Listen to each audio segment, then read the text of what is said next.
আজকে শপিং করতে গিয়ে এক মজার কাণ্ড করে বসলাম। আর তার সাথে ডোডোও কিন্তু একটা নতুন আবদার করলো। সেই আবদারটা এমনই, আমাদের রাখতেই হবে। তার জন্য বেরিয়ে পড়লাম শপিং করতে। কি কিনলাম, কি আবদার করলো, সব কিছু কিন্তু আজকের ভিডিওয় থাকছে। নমস্কার বন্ধুরা, গুড ইভিনিং। কেমন আছেন? আশা করি ভালো আছেন। এমএস লাইফস্টাইলের সবাইকে ওয়েলকাম জানাচ্ছি। এখন বাজে ওই 5টা সাড়ে 5টা মতো। তো রোজকার মতো আমি আজকেও চলে এসেছি ছাদে, কারণ জানেন তো আমার এই আর একটা সংসার। এখানে আমাকে রোজ সকাল বিকাল জল দিতে হয়, এমনকি রান্না করতে করতেও আমি একবার ছাদে আসি, দেখি গাছগুলো ঝিমিয়ে পড়লো কিনা বা ঠিকঠাক আছে কিনা। তো যাই হোক, আর এই যে দেখছেন ছোট্ট আম গাছটা, এখানে দেখুন কত আম ধরেছে। 2-3টে ডালে একটা থোকার মধ্যে 10-12টা আম রয়েছে। আর দারুণ টেস্ট, কাঁচাই মনে হবে শসার মতো খেয়ে নিই, এতটাই সুস্বাদু আমগুলো। তো এখন পাকা হওয়ার জন্য অপেক্ষা। আর যেহেতু নিচু, তাই ঝড় হলেও মানে পড়ে না। আর সামনেই হচ্ছে যে শিলাবৃষ্টি হলো, সেই শিলাবৃষ্টির সময় পড়েছিল একটা আম, তাও মনে হচ্ছে শিল লেগেই পড়েছিল। তো আর এই যে এই বিল্ডিংটাই প্রচুর ক্ষতি হয়েছে, প্রায় 1.5 লাখ না 2 লাখ টাকার মতো জিনিস নষ্ট হয়ে গেছে ওই ঝড়েতে। তো দেখুন, এই গরমে পুরো ঘেমে স্নান করে গেছি আমি। সন্ধেবেলা রেডি হয়ে নিয়েছি, ডোডো গেছে পড়তে, মানাও গেছে পড়তে। তো এখন আমি আর দাদাভাই এখন বেরিয়ে পড়েছি সেই আমাদের চেনা রাস্তা। আর রাত্রির হলে এই রাস্তাটা খুব সুন্দর লাগে ব্রিজটা হওয়ার জন্য। যদিও এখন অনেক কাজ হচ্ছে, অনেক কাজ বাকি রয়েছে, লাইট লাগাবে, তখন কিন্তু আরও সুন্দর লাগবে, তখন কিন্তু আপনাদের সাথে শেয়ার করব।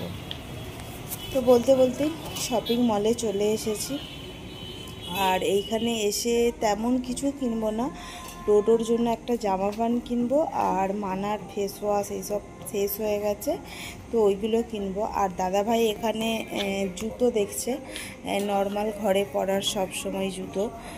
আর দারুণ দারুণ ড্রেস রয়েছে, তবে এখন ড্রেসের দিকে যাচ্ছি না। মলে এলেই কেনাকাটি করতে ইচ্ছা করে, তবে সব সময় না। সামনেই পয়লা বৈশাখ গেল, তখন অনেক কেনাকাটি করেছিলাম। চালু আছে, চালু আছে, বড় আছে, দাম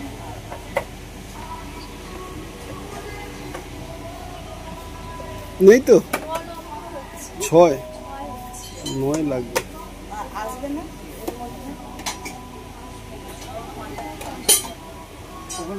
আচ্ছা, এটা কি খাবার গরম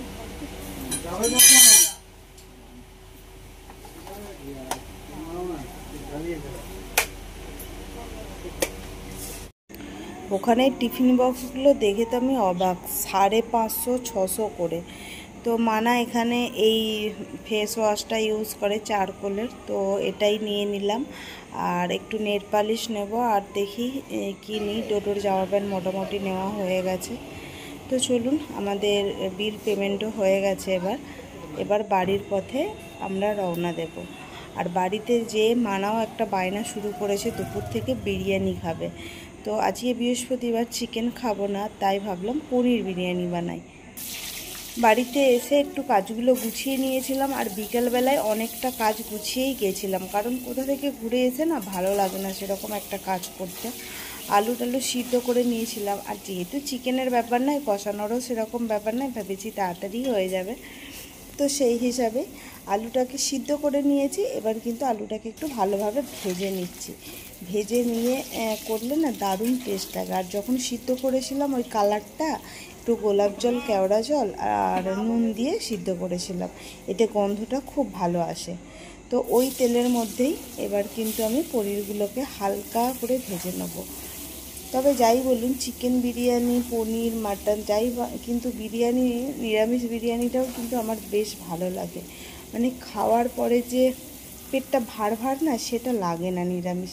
আমি আলু বিরিয়ানিও বানাই, পনিরও বানাই, তবে সবজি দিয়ে করি না, কারণ বাচ্চারা খেতে চায় না।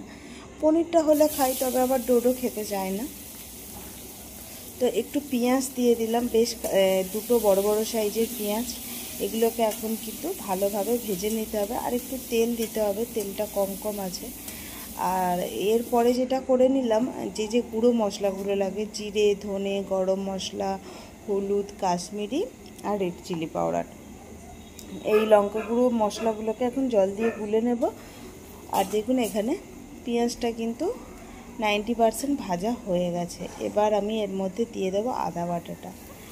তবে আদা বাটাটা দেওয়ার আগে একটু নুন দিতে ভুলে গেছিলাম, এত ছিটকাচ্ছে যে বলার কথা নয়, দেখতেই পাচ্ছেন। তো যাই হোক, মশলাটা এরকমভাবেই এখন ভালোভাবে কষিয়ে নেব। তবে কি বলুন তো, মানা যদিও পনির পছন্দ করে, টোটোটা একদম পছন্দ করে না, হয়তো 1 পিস 2 পিস খাবে, এর বেশি খাবে না।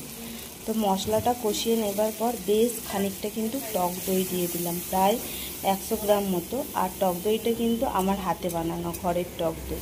আমি খুব একটা টক দই কিনে খাই না, সারা গরমে আমি বাড়িতে বানাই 1 কেজি 1.5 কেজি করে, 2-3 দিন হয়ে যায় আবার বানাই। তো টক দইটা যেহেতু দিয়েছি তো অনেকটা জল ছেড়ে গেছে, তো তাই মশলাটাকে আর জল দিয়ে গুললাম না, শুকনোই দিয়ে দিলাম। কিন্তু দেখুন তাতেও খুব সুন্দর কিন্তু কালার একটা চলে এসেছে না। তো টক দইটা দেওয়ার পরে কিন্তু ভালোভাবে কষানোর পরে একটু কাঁচা লঙ্কা বাটা দিয়ে দিলাম। ফ্রিজে সবসময় আমার কাঁচা লঙ্কা বাটা রেডিই থাকে। তো গুঁড়ো মশলা লঙ্কা গুঁড়ো অল্প যেহেতু দিলাম, তাই কাঁচা লঙ্কা বাটাটা বেশ খানিকটা দিলাম। দিয়ে এবার কষিয়ে নিলাম, নিয়ে এবার অল্প একটু জল দিয়ে দেব। একটা মিস্টেক হয়ে গেছে, আমি যে টমেটোটা দিয়েছিলাম সেটা দেখানো হয়নি। আমি 2টো বড় সাইজের টমেটো দিয়ে দিয়েছিলাম, আর এখন দিয়ে দিলাম বিরিয়ানি মশলা একটু। গরম মশলা তো আগেই দিয়েছি, তো অল্প একটুখানি দিয়ে দিলাম কেওড়া জল। এর ফ্লেভারটা, গন্ধটা মশলার সাথে কিন্তু পুরোভাবে মিশে গেলে না একটা দারুণ টেস্টি ব্যাপার একটা এসে যায়। তো সেই হিসাবেই করা। এরপরে আমি দিয়ে দিলাম আলু আর পনিরগুলো যে ভেজে রেখেছি সেইগুলো। একটু নাড়াচাড়া করে নেব, কারণ আলুগুলো তো সিদ্ধই আছে আর পনির তো সেদ্ধ করার কোনো ব্যাপারই না। জাস্ট একটু নেড়ে চেড়ে এবার একটু জল দিয়ে মশলাটাকে একটু গ্রেভি করে নেব। আর ওদিকে ভাতটাও কিন্তু আমি বানিয়ে নিয়েছিলাম। রাতের খাবার অল্প চাল দিয়েই বানিয়েছি। তো যাই হোক, এখানে দেখুন মশলাটা কিন্তু একদম সব সাথে মিশে গেছে। এবার আমি এর মধ্যে অল্প একটু জল দিয়ে দেবো, যাতে একটু গ্রেভি ভাবটা আছে। এই যে জলটা দিয়ে দিলাম। জলটা ফুটে যাওয়া পর্যন্ত কিন্তু অপেক্ষা করতে হবে।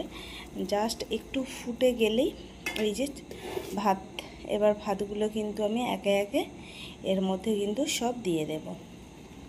দেখুন গ্রেভিটা কিন্তু অল্প অল্প ঝোল রয়েছে। তো সেই এতেই কিন্তু আমি ভাতগুলো এখন দিয়ে দিলাম। আর ওপর থেকে কালারের জন্য কেওড়া জল, আতর, তারপরে কালারটা যে আছে ফ্রুট কালারটা, ওগুলো দিয়ে একটু সাজিয়ে নিলাম। আর ওপর থেকে ঘি দিয়ে দিলাম। দিয়ে এবার এটাকে কিন্তু আমি দমে রেখে দেব, গ্যাসটাকে একদম কমিয়ে 10 মিনিট। তারপরে গ্যাসটা বন্ধ করে আরও 10 মিনিট রেখে দেবো।